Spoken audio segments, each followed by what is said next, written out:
Bismillahirrahmanirrahim. Jadi, pengertian lembaga pendidikan.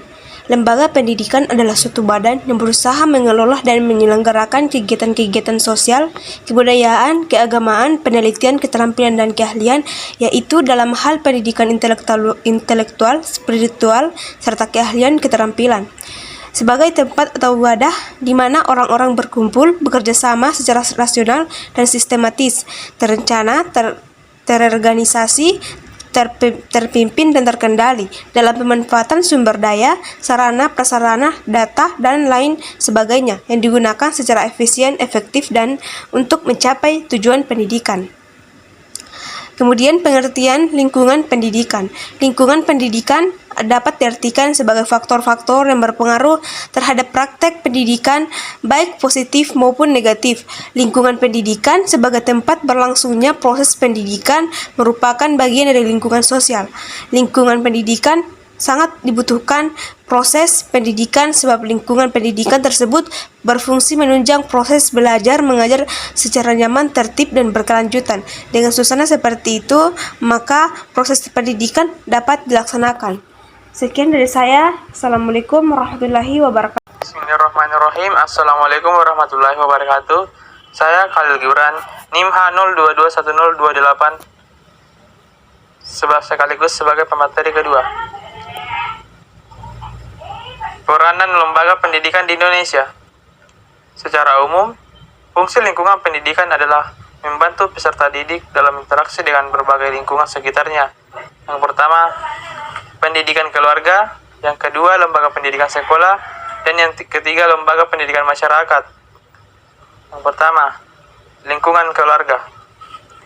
Lingkungan keluarga merupakan lingkungan yang pertama dan utama karena dalam keluarga inilah anak-anak mendapatkan bimbingan dan banyak memperoleh.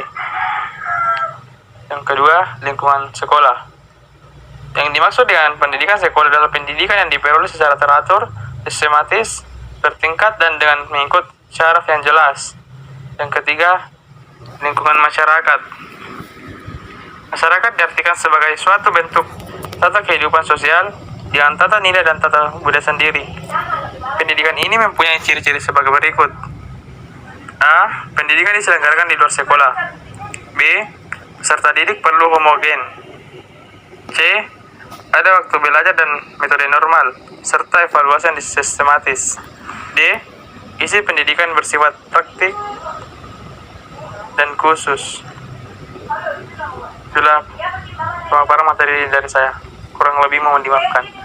Wabillahi taufiq walhidayah. Wassalamualaikum warahmatullahi wabarakatuh. Assalamualaikum warahmatullahi wabarakatuh. Saya Dian Rahma AS dengan NIM H02211503 kelas Pendidikan Matematika 2021A. Di sini saya akan memaparkan tentang pendidikan di lingkungan masyarakat.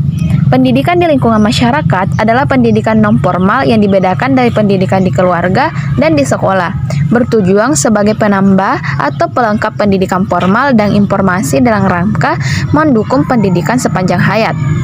Jenis-jenis lembaga formal di Indonesia. Pendidikan Undang-Undang Nomor 20 Tahun 2003 Pasal 1 Butir 14 tentang Sistem Pendidikan Nasional.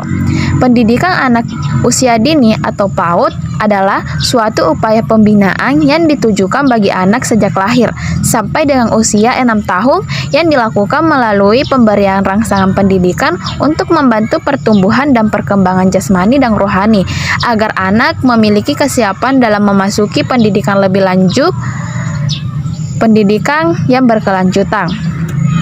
Pendidikan dasar. Pendidikan dasar merupakan jenjang pendidikan awal selama 9 tahun, yaitu sekolah dasar atau SD selama 6 tahun dan sekolah menengah pertama atau SMP selama 3 tahun, dan pendidikan dasar merupakan program wajib belajar bagi anak. Sekian dan terima kasih. Wassalamualaikum warahmatullahi wabarakatuh.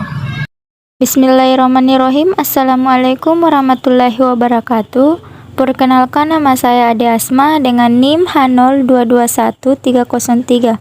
Baiklah, di sini saya akan memaparkan materi mengenai pendidikan menengah. Pendidikan menengah merupakan jenjang pendidikan lanjutan pendidikan dasar, yaitu sekolah menengah atas atau SMA. Selama 3 tahun, waktu tempuh pendidikan di Indonesia Pada tingkatan ini terdapat 3 jenis sekolah, yaitu Sekolah Menengah Kejuruan atau SMK dan Madrasah Aliyah atau MA. Siswa SMA dipersiapkan untuk melanjutkan pendidikannya di perguruan tinggi, sedangkan siswa SMK dipersiapkan untuk dapat langsung memasuki dunia kerja tanpa melanjutkan ke tahapan pendidikan selanjutnya. Madrasah Aliyah pada dasarnya sama dengan sekolah menengah atas, tetapi porsi kurikulum keagamaannya lebih besar dibandingkan dengan sekolah menengah atas lainnya. Kemudian pendidikan tinggi. Pertama, setelah tamat dari sekolah menengah atas atau madrasah aliyah, para siswa dapat memasuki perguruan tinggi.